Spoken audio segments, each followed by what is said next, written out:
Hey guys. So this week we're learning all about author's purpose.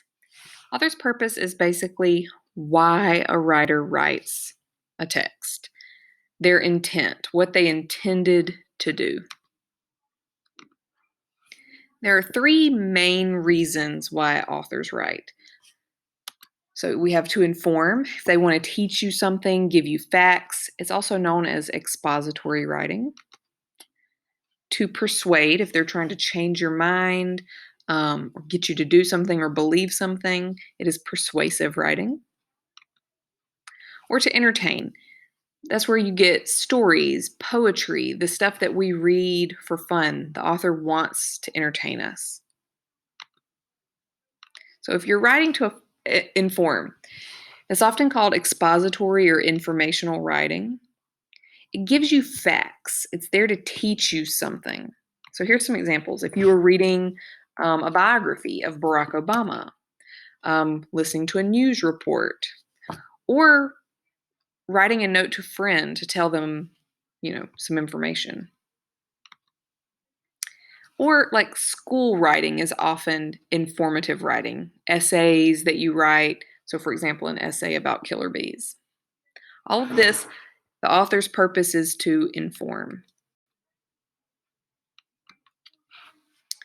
Okay. Writing to persuade means that you're trying to influence the reader. Usually it makes an argument or has some sort of claim. So here's some examples. Political speeches. Usually politicians want us to believe things or agree with them. Oh, commercials, advertisements. They're trying to sell us something. So they are persuading us to buy a product. One day when you grow up and you have to write a resume to try and get a job, you have to write a cover letter. That's your chance to persuade the boss to hire you. And then some types of school writing that we do, you might be asked to make an argument to persuade your audience. So in this case, like an essay telling people that it's very important to recycle, that they should be doing that. Okay. And lastly, entertain. So writing that is meant to entertain is usually under two different categories: narratives, which are stories. Stories, you remember, have a beginning, a middle, and an end. There are characters and a plot. A story can teach you a lesson, but the main purpose of a story is to entertain a person. So even if you learn something from a story is meant to entertain. So here's some examples of things that entertain. The Harry Potter books, poems about love. If you write a story about your life and about how you love basketball or baseball or about a big game you were in. And like TV shows, movies, those were, once scripts that were written down. That's all to entertain. Okay, so if you're trying to decide, like, what is the author's purpose, which I am going to ask you to do this week, to read some paragraphs and decide, like, what is the author's purpose? First, ask yourself, is this a story, a poem, or a drama? Yes, no? Well, if it is a story, if there are characters, then it is meant to entertain.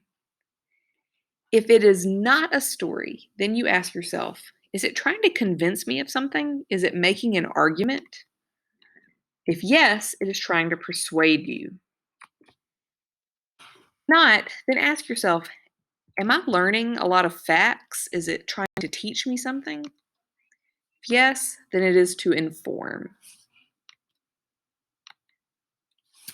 So, just to sum up, informative writing, sometimes called expository writing, provides factual information about a topic.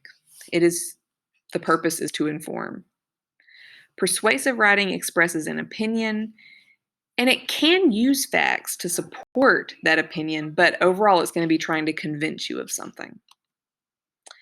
And narratives are written to entertain us, and so is poetry. So let's practice just a couple of examples. The story of a teenage boy learning to understand and live with his father, who is an alcoholic Vietnam War veteran. So right away, I see the word story. It's a story. I see a character, a boy. So this is definitely to entertain. Okay. Let's see. I'm looking through a book and I see a list of the 25 richest athletes in the world. Well, it's not a story. It's not trying to convince me of anything. So it is to inform. We learn some facts. We learn who the 25 richest athletes in the world are. Okay.